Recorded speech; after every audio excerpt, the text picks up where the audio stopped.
From your local election headquarters, this is Eyewitness Newsmakers with your hosts, Jane Ann Bugda and Andy Maholshik.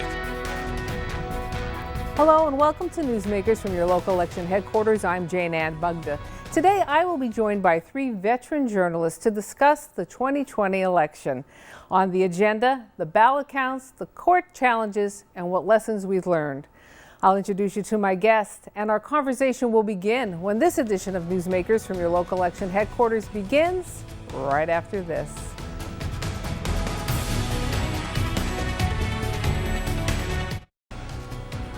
Welcome back to Newsmakers from your local election headquarters. I'm Jane Ann Bugda.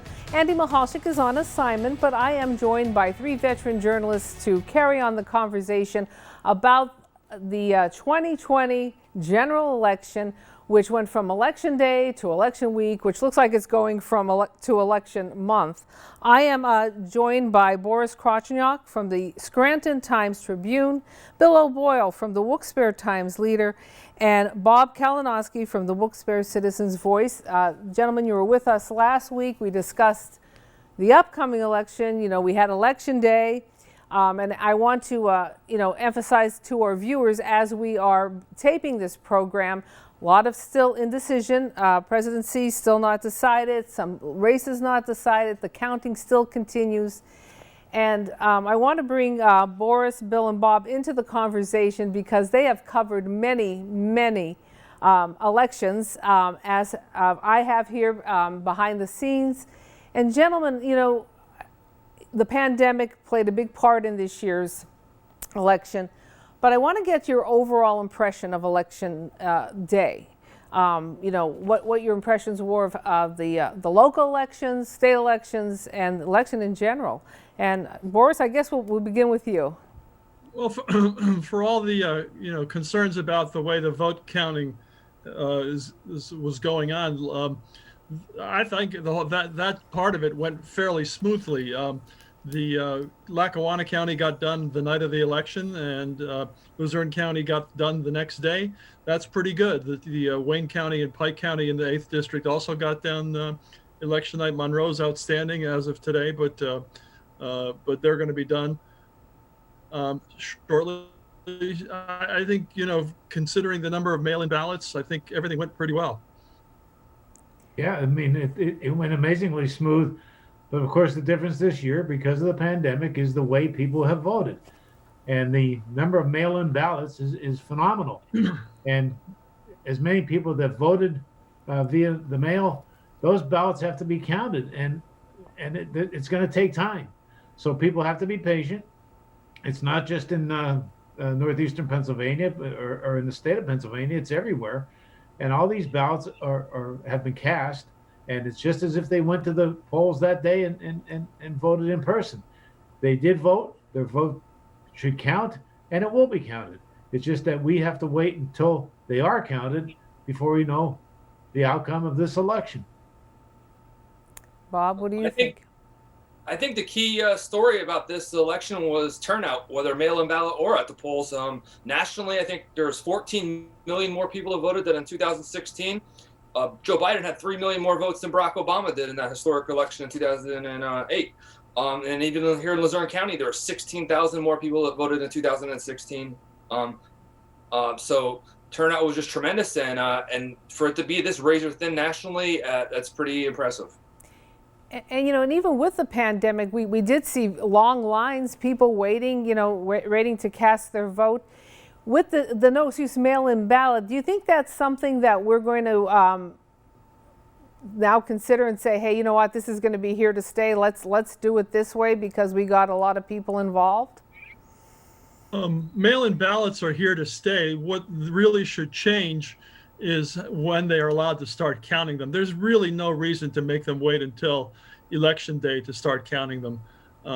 And they should have allowed that this year in a presidential year when we knew there was going to be a lot of mail-in ballots, especially this year with the pandemic. They could have, if they wanted, could have made a one-time exception for this year because of the pandemic. You may not see this kind of volume for mail-in ballots in future elections, but that's the only glitch really that has happened so far. That that's the one thing that they should change next time around. And when you were out on election, what was the sentiment from some of the voters? Did you talk to people? What were they saying? Well, I would say there was no confrontational atmosphere anywhere. I think the people that did come out, for the most part, I think were supporters of President Trump. I think his day of voting numbers were far higher than Biden's, and Biden's mail-in voters were far higher than Trump's. There were no confrontations. There were some glitches with machines that failed here and there, but they were quickly rectified. And I think that it went very smoothly, considering the amount of volume. Even with all the mail-ins, there were still long lines, and there were still a lot of people at the polls. And I think it went very well. I think that's the risk you take by waiting to election day to go to the polls in person. It could snow, it could rain, it could be bad weather. And this year there was a lot of glitches, at least early on, like Bill said, in new voting machines in Luzerne County, leading to long lines, and some polling places didn't open for an hour, 2 hours, and some people just had to leave line and go to work, and who knows if they came back after work. So the mail-in ballot, obviously it's guaranteed to get there, ahead of time. Then you take the risk if you wait till election day. Then we had the extension, and there was the fight over the extension, and the courts agreeing and not agreeing. What, just basically your opinion on the counting after the election. Do you think we should have just said, "Hey, we end it on this day," or just extend it? Weigh in on that. You mean the Supreme Court allowing Yes. the county ballots that arrive? Yeah. Well, I mean, we're about to find out. That's part of the challenge that the Trump campaign is trying to pull off. I don't know that there's that big a volume of votes that actually arrived after Election Day. I did not hear large numbers in Lackawanna County, and I'd be surprised if there are really large numbers of votes that wouldn't be counted if this United States Supreme Court were to rule that the state Supreme Court was wrong. So I don't know that it'll make that much of a difference. Most of the ballots that have been counted so far, and that they are still counting, are ballots that arrived on time before that extension began. So yeah. I don't know that it's going to make that much of a difference. And Senator Toomey, I think, released a statement tonight that any of the ballots that came in later should be counted, but they should also be kept separate in case the court does rule that they'll be invalid. Which is what the Wolf administration told elections officials in the 67 counties to do. Right. And now we hope they did it. Right. And now we begin these legal challenges, and where do you see this going? I mean, how long do you think we're going to be covering this, these challenges? How long could this draw out for? Weigh in. I mean, you've covered a lot of elections. We've had challenges in the past and recounts, but this is really something that is different for us on all levels. Well, we saw in 2000 the big recount in Florida, and that was isolated to one state. It looks like the Trump administration's filing lawsuits or challenging in multiple states. So it's going to be interesting to see how they deploy those resources, or if it gains any traction on any of their claims. It's really not clear that there is a lot of substance to the claims so far. Until the courts rule, we won't know for sure. But the big issue here that they are trying to claim, and that the president keeps talking about, is voter fraud and rigging the election. And they're going to, at some point, have to go before a judge and show how that exactly happened. And so far, I haven't seen it. Yeah, I think that's going to be a very difficult task for the Trump administration to prove. I hope it doesn't come down to that. It depends on what happens. If Biden is a clear winner, and by that I mean more than 270 electoral votes, if it's a clear victory, I'm not sure what's going to matter as far as these challenges go. And I know there's no way of knowing, no crystal ball out there, but when do you think everything's going to be decided? I mean, now we also have some some congressional races that are also kind of holding back a little bit too on this. We had some decisions, but and we'll get to is the Cartwright Jim Bognett race there. But when do you think this will all kind of wrap up? When do you think we're going to have decisions? I think we're going to know in our local races for the most part by the weekend. So by the time this airs, we're going to know what happened or have a pretty good idea of what happened. There's some provisional ballots that haven't been counted. There were people who decided they didn't want to vote by mail. They were going to vote by mail, and they decided not to, and then they went to their polling place, and their old polling place wasn't there because it was moved because of COVID-19. So they were allowed to go to another polling place and cast provisional ballots. There was about 2,000 of those apparently in Lackawanna County. So it's going to take time to sort that out. But I don't know that there's enough votes like that out there to make that big a difference. The margins are starting to get fairly large in some of these races, and so it comes, in any case you have a group of ballots. Each candidate's going to get some, so it's going to take a lot of one candidate dominating what's left out there to even have a chance of making a difference in a race, I think. Yeah, and Matt Cartwright sure did struggle if he does survive this thing, and he is leading at this point, but Bognett really gave him a run for his money, and I think that has a lot to do with the popularity of Trump this time. Yes, sir. Not much of a factor in 2016, but this time it seemed to be. Of course, on the other congressional race in the 9th, Muser had very little trouble retaining his seat for another term. Yeah, same goes Fred Keller too, right? Right. And Fred, Dan Muser and Fred Keller both, they were announcing that night. But then, as we said, as we talked right now, as we tape tonight, the Cartwright-Bognett race is still up in the air, and both of them said they want a fair election, and they're going to wait, till the votes are counted. So I think they're going to ride it out too a little bit. Except that Bognett led early and led through most of led into the Wednesday morning, but when the mail-in ballots started coming in, the whole thing turned around, and that's all that's left to count out there. And Cartwright's been dominating that vote. It's hard to see Bognett winning that race at this point. Yeah. Monroe and Luzerne County really came in strong for Cartwright with the mail-in ballots, and of course he did very well in Lackawanna County. And he won Luzerne. That was a bit of a surprise. He's ahead in Luzerne, I should say.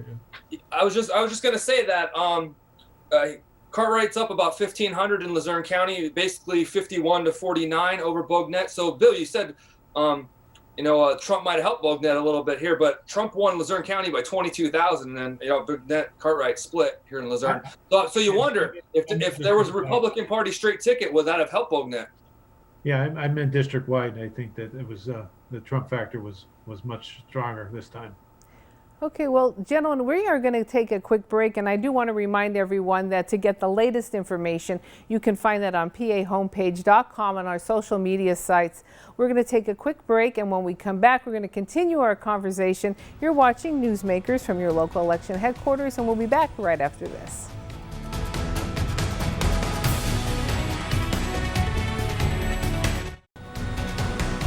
Welcome back to Newsmakers from your local election headquarters. I'm Jane Ann Bugda. Andy Michalczyk is on assignment today, but I am joined by three veteran journalists, Boris Krotchniak from the Scranton Times-Tribune, Bill O'Boyle from the Wilkes-Barre Times-Leader, and Bob Kalinowski from Wilkes-Barre Citizens Voice.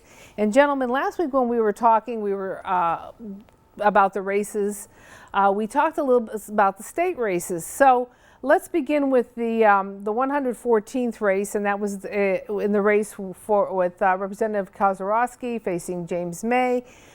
Any surprises there with that race for you? Not really. It was. I thought it was going to end up about where it did. James May led in the election day balloting, and then when they started adding in the mail-in votes, Bridget Kozarowski won by about 3,000. That's exactly the way you would expect it to go, with the Democrats dominating the mail-in vote. He ran a really good race. She ran a good race. they actually ended up as friends at the end and took a picture together, and it went kind of as expected. It was closer, maybe it was a little closer than I thought, but it was right. The outcome was not unsurprising. And you're right, they did run a nice race, and I did see that picture. They did end up friends, so that is nice. In the 116th race, we had Tara Toohill and Todd Eaches. This was one that, Todd Eaches at one time held that seat, unseated by Tara, came back. This race ended like you expected, or did you expect more of a showing for Eaches? Well, last week on the show, Andy called it Rocky 2, and it ended up being like a first-round knockout. Tara defeated him 72% to 27%. And as you said, Todd Eaches was one of the most powerful people in state government before Tara defeated him 10 years ago. And I really didn't get to know how well the campaign went because of COVID, how the campaigning went. But I thought it was very surprising that Tara won by the huge margin she did. Yeah, and then we had two other races that were very hotly contested, and that was in the 118th and the 119th, where two veteran Democratic state reps, Mike Carroll in the 118th and Jerry Mullery in the 119th, got real challenges from the Republican candidates there. And that, Mullery kind of declared a victory already. He sent out a statement to that effect. But that was really, I think, indicative of this whole mood of this election and how it's going. And we had two challengers who were very Andrew Holter and John Chura, who were virtually unknown up until this cycle, and they almost pulled it off. And I'm not sure, the differences aren't much in either race, but it looks like both Carroll and Mullery will hang on. But boy, they were close races. Is there any other races out there that kind of surprised you? Even on the state row races, I know they're still being decided, but I think that in the beginning there, with the Attorney General race, the Auditor General race, and the Treasurer's race, we're still seeing, they got some competition there in the beginning as well. Yeah. It looks like Josh Shapiro is going to survive at this point. The other two, Torcella and Ahmad, they look like they both are defeated, at least the last numbers I saw. Boris, have you seen anything that's different than that?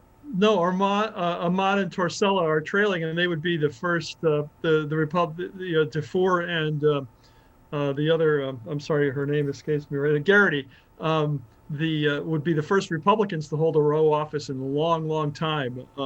It looks, the margin with Ahmad looks too large for her to win. Torcella's a little closer, and so is Heidelbaugh. The one thing about the Heidelbaugh-Shapiro race is he's been rumored as a candidate for governor, right? And he got nicked up pretty good by a really tough contest. Which was kind of the intention of some Republicans in running Heather Heidelbaugh. They wanted to rough him up because they're afraid that he's going to be a dominant governor candidate for the Democrats in 2022. So now we're looking ahead already, but I wanted to ask, all of you for your impressions and ask you, what lessons do you think we've learned from this election this year? Boris, we'll start with you. What do you think? Well, patience more than anything. I come back to the fact that we shouldn't be counting write-in votes starting on election day. That we really need to do that earlier. It's done in other states. There's no reason for it to wait as long as we did. It casts doubt on the election when you have to wait days for the result. People are used to getting the results right away. We could have had them right away. We could be not going through all this right now if they had given the counties 2 weeks or a week to start counting. What's going on now could have happened last week, and they should change that. And Bill, your impression? Well, one thing I hope we learned is it's time for some tolerance here. That people can have differences of opinions on candidates and philosophies, but they don't have to be venomous about it. I think we saw a lot of intimidation, and I don't think there's any place for that in this process. The right to vote is everybody's, and whether or not you agree with somebody shouldn't make you angry. It should just make you more determined to get out there and support the candidates of your choice. And Bob, let's wrap up with you. Is learn well. I think, like what Boris said, the way we account mail-in ballots right now under this process, it takes kind of all the excitement out of Election Day. If Joe Biden ends up being the winner, what he probably dreamed his whole life of having an election night, speech to his supporters, and obviously it's going to delay the excitement. And also polling was very wrong again this year in the national election, and who knows how that is going to affect the industry going forward. And Boris, Bill, and Bob, I want to thank you for joining me today, for weighing in on the election. And as I mentioned, we'll continue this story. And I have your websites all linked up to our website so people can read what you have to say. And we'll be back with final words right after this. And that's a wrap on Newsmakers from your local election headquarters. Continue to follow news on election on pahomepage.com and on air on Eyewitness News. For everyone behind the scenes, a special thanks to my director, Matt Gronsky, and for Andy Mahalchik, who's on assignment. I'm Jane Ann Bugda. Thank you for making Newsmakers part of your day, and we'll talk again next time.